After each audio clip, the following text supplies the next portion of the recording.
በስመ አብ ወወልድ ወመንፈስ ቅዱስ አሐዱ አምላክ አሜን።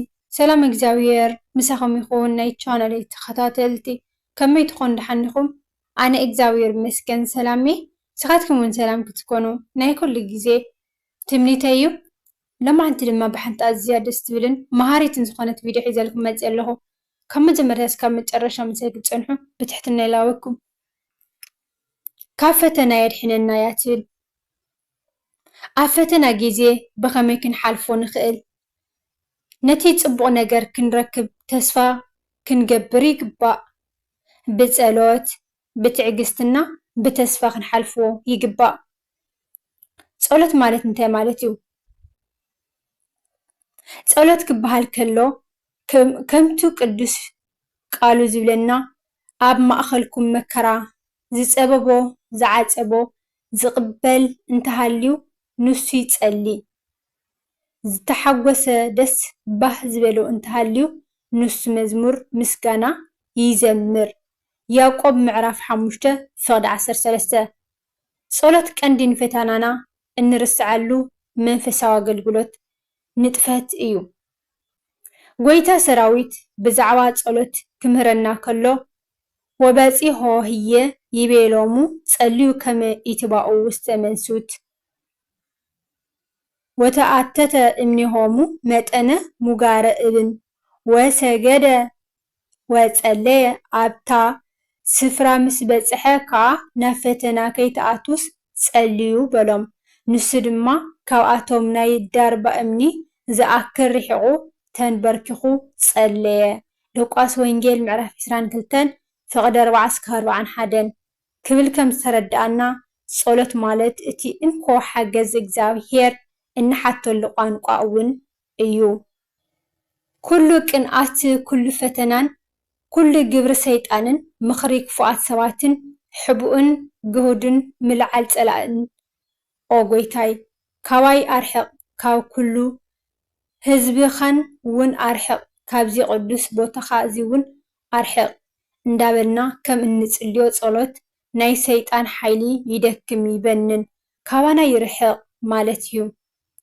በዚ ፀሎት ኣብ ልዕሊ ሰይጣንን መናፍስቱን ኣጋንንቱን ሓይሊ መዊእ ከይረኸቡ ብሓይሊ እግዚአብሔር ብስም እግዚአብሔር ፀዊዕና እንስዕሮ ሓይለ መዊእ ኣለና ማለት እዩ። እዚ ከምዚ ዓይነቱ ግና ብፆምን ብፀሎትን እንተዘይኮይኑ ኣይወፅን እዩ። ማቴዎስ ወንጌል ምዕራፍ 17:21 ፀሎት ማለት እቲ ናይ መጀመርያ ቀንድን ካብ ፈተና ዲያብሎስን መሻርክቱን ክንወፀሉን ክነምልጠሉን ክንዕወተሉን እንኽእል ሓይለ መዊእ መንገዲ ምዃኑ ምእንታን ክምህረና ከሎ ጎይታ ባዕሉ ጸልዩ ንሃዋርያት ፀሎት ከም ዝመሃሮም ካብቲ ዲያብሎስ መዲብዎ ዝነበረ ፈተና ነፃ ክገብሮም ምእንታን እንሆ ሰይጣን ከም ስርናይ ክሓሕየኩምን ለመነ ተመነየ ኣነ ግና እምነትካ ከይተጥፍእ ምእንታኻ ጸለኹ። ሉቃስ ወንጌል ምዕራፍ 22:31-32 ትዕግስቲ እታ ካልአይቲ ድማ ትዕግስቲ ትበሃል። ትዕግስቲ ዝብል ቃል ክንርኢ ከለና ፈተና ኣብ ኣቦና ኢዮብ ከመይ ከም ዝነበረ ብትዕግስቲ ግና ከመይ ከም ዝተዓወተ ኢና እንርኢ። እዚ ከም ቀንዲ ኣብነት ክኾነና ይኽእል እዩ። እንሆ ነቶም ክሳዕ መወዳእታ ዝተዓገሱ ብፁዓን እዮም ንብሎም ብዛዕባ ትዕግስቲ ኢዮብ ሰሚዕኩም ኣለኹም። ነቲ እግዚአብሔር ኣብ መወዳእታ ዝገበረሉ ደበስ እውን ርኢኹም ኣለኹም። ከመይ እግዚአብሔር ርህሩህን ለውሃትን ምሕረትን ዝመልኦ እዩ እሞ። ያዕቆብ ምዕራፍ 5:11 ክብል ሃዋርያ ቅዱስ ያዕቆብ ይዛረብ ኣሎ። ስለዚ ኣብ ፈተናኻ ዕጉስ ምዃን ብትዕግስቲ ንሓደ ነገር ምፅባይ እዩ። እቲ ዝደለኻዮ ነገር እትበፅሖ ማለት እዩ። እቲ ሳልሳይ ድማ ተስፋ እዩ። ተስፋ ነቲ ዘይረኣናዮ ከም ዝረኣኻዮ ጌርና ምጥማት ምምልካት ማለት እዩ።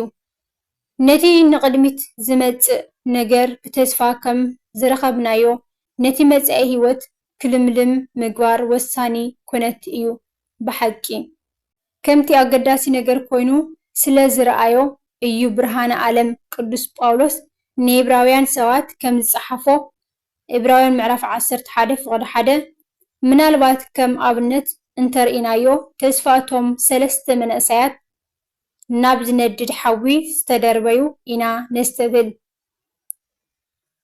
ግና እግዚኣብሔር ኣምላኽ ኦ ንጉስ እቲ እነምልኾ ኣምላኽ ካብቲ ጉር ሃልሃል ዝብል እቶን ሓዊ ከናግፈና ከድሕነና ንኽእል እዩ ዳንኤል ምዕራፍ 3 ፍቅዲ 17 ክብሉ እቶም 3 መንእሰያት ተስፎም ናብ እግዚኣብሔር ከም ዝገለጹ ከም ተስፎም ከዓ ተፈጸመሎም ማለት እዩ ኣብ ህይወትና ብእምነት ይኹን ብተስፋ ብኻልእ ዓበይቲ ፈተናታት እንተመጹና ብርግጽ በቲ እግዚኣብሔር ኣምላኽ ዘዳለወልና ኣኽሊለ ህይወት ተስፋ ብምግባር ነቶም ሽግራት ወይ ድማ ፀገማት ክንሓልፎም ይግባእ ማለት እዩ መንፈሳዊ ህይወት ሰብነት ንኣካላዊ ብቕዓት ምልምማድ ግና ንቑሩብ ግዜ ይጠቅም እዩ እሞ ምልምማድ ጽድቂ ግና ነዛ ሕጂ ዘላ ህይወት እዚኣን ነታ እትመጽእ ህይወትን ተስፋ ስለ ዘለዎ ንኹሉ እዩ ዝጠቅም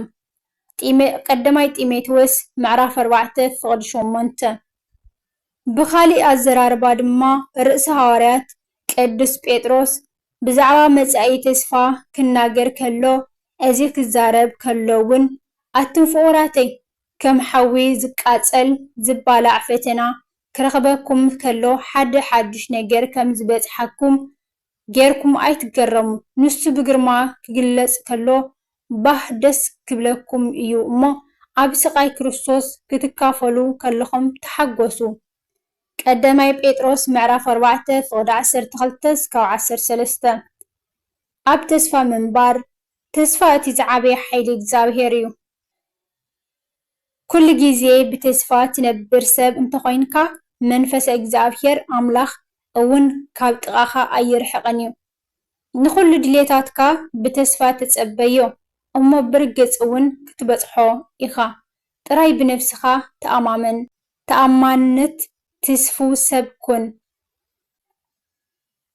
ሓደረኻ ግና ደኺመ ረብሪበ ተጨኒቐ ኢልካ ተስፋ ከይትቖርጽ ባዕልኻ ነቲ ኣባኻ ሓዲሩ ዘሎ መንፈስ ቅዱስ መንፈስ እግዚኣብሔር ኣምላኽ ካልኣይ ግዜ ከም ዘይምለስ ጌርካ ከይተህድሞ ኣብ ተስፋ ምንባር ተመላለስ እቲ ዝዓበየ ጸጋ እግዚኣብሔር ኣምላኽ እዩ እቲ ምንታይሲ ንጽባሕ ኣብ ኢዱ ኣቐሚጥካ ኣዝያ ጽብቕትን ምዕርግትን ሰላማዊት መዓልቲ ክትኮነልካ ብተስፋ ትጽበያ ምህላውካ ተስፋ ግበር ማለት እዩ ካብዚ ዝዓቢ ጸጋ እግዚኣብሔር የለን እዩ ስለዚ ተስፋ ጽባሕ ኣብ ኢድ ፈጣሪ ምዃና ተወኪልካ ንኹሎም ትሰርሖም ስራሓትን እተሓስቦም ሓሳባትን ንዕኡ ገዲፍካ ብተስፋ ንኹሉ ዕዮዮ ብርግጽ እውን ክሰምረልካ እዩ ኣብ ዓለምና እቲ ቀዳማይ ውድቀት ናይ ወዲ ሰብ ቀንዲ ተስፋ ምቑራጽ እዩ ኣብ ጉዕዞና ተስፋ እንተቖሪጽና ካብ ሙታን ኣይንሓይሽን ኢና ማለት እዩ ብደውና ከለና ዝሞትና ፍጡራን ኮይንና ኣለና ማለት እዩ ስለዚ ክሳብታ ጫፍ ዓወትና ተስፋ ኣይትቑረጽ ኣብ ተስፋ ምስናቕ እዩ ዘሎ እቲ ሓይሊ እግዚኣብሔር ማለት እዩ ኩሉ ግዜ በሊሕ ሰብ ኩን ድሕሪ ጸልማት መዓልቲ ብርሃን መዓልቲ ከም ዘሎ ርሑቕ ከይከድካ ሕጂ ጸልማት ለይቲ እዩ ዘሎ እሞ ጽባሕ ንጎ ግና ክቐትር እዩ ብርሃን መዓልቲ እውን ክኸውን እዩ ኢልካ ኣስተውዕል እግዚኣብሔር ኣምላኽ ብሓጺር ኣገባብ ንኽንርዳእ እዩ ለይትን ቀትርን ፈጢሩ ዘሎ ድሕሪ ሽግራት ወይ ድማ ጸገማት ረሃባ ሰላም ከም ዘሎ ክንርዳእ እሞ ተስፋ ክንሰንቕ ብዝብል ርድኢት እዩ ንዓና ከምኡ ገይሩልና ዝመርሐና ዘሎ ማለት እዩ ሕድሕድ ኩሎም ስራሓት እግዚኣብሔር ኣምላኽና ብዕላማ ምዃኑ ክንርዳእ ይግባእ ማለት እዩ ንሕና ንምንታይ ተስፋ ክንቆርጽ ኣብ ቀረባ ኣለና እቲ ጽቡቕ ናይ ሰብ ዘይፈቱ ነቲ ልዑል እግዚኣብሔር ኣምላኽ ክወዳደሮ እየ ኢሉ ዝሓስብ ርኩስ መንፈስ ሰይጣን ንዓና ንኸስሕት ወትሩ ኣብ መገዲ እዩ ዘሎ። ነዚ ብኢድና ንኸይንህብ ድማ ኣብ ጉዕዞና ንኹሉ ክንበጽሖ ኢና ኢልና በተስፋ ምጓዓዝ ይግባእ ማለት እዩ። ተስፋ ሓይሊ ኣምላኽ እዩ። ተስፋ ስንቂ ጉዕዞ ህይወት እዩ። ተስፋ ረዚን ሕልሚ ዓወት እዩ። ብተስፋ ሰኒቑ ዝነብር ሰብ ኣዝዩ ብርቱዕ ዝኾነ ፍጡር ሰብ እዩ። ተስፋ ዝቖርጽ ሰብ ድማ ካብ ሙታን ንላዕሊ ዝሞተ ሰብ እዩ እሞ ኣዝና ብርቱዓት ጥንኩራትን ክንከውን እግዚኣብሔር ይደግፈና። ኣሜን። ተስፋ ይኹን ስንቅና፣ ሰማይ ይኹን ደረትና፣ ኣብ ተስፋ ነበርቲ ንኹን ምእንታን ክጽገን መንገድና። ዘማራይ ልቢ ኣምላኽ ዳዊት ከምዚ ይብል፣ እግዚኣብሔር ኩሉ ሳዕ ኣብ ቅድመይ እሪኦ ኣለኹ፣ ብየማነይ ስለ ዘሎ ድማ ኣይህወኸን። ምሳይ ከም ዝነኾነ እፈልጥ እየ፣ ምሳይ ስለ ዝኾነ ድማ ኣይክናወፅን እየ። መዝሙረ ዳዊት መዝሙር ምዕራፍ 16 ፍቕዲ 8። ስለዚ ነቲ ፈተና ብቅዱስ እግዚኣብሔር ዝስገር ጌርና ክንወስዶ ኣለና ማለት እዩ። ስለ እቱ ቅዱስ ቃሉ ናይ ቃሉ በዓል ቤት እግዚኣብሔር ኣምላኽና ስሙ ዝተመስገነ ይኹን። ከምቲ ንዳንኤል ካብ ኣፍ ኣናብስቲ ዝዓፀወሉ እግዚኣብሔር ኣምላኽና ንዓና እውን ውዲት ሰይጣንን መናፍስቱን የዕፀወልና። ኣሜን። ኣብ መሬት ዘሎ መዓቱ ቀንጢጡ ኣብ ሰማይ ዘሎ ምሕረቱ ይልኣኸልና። ኣሜን።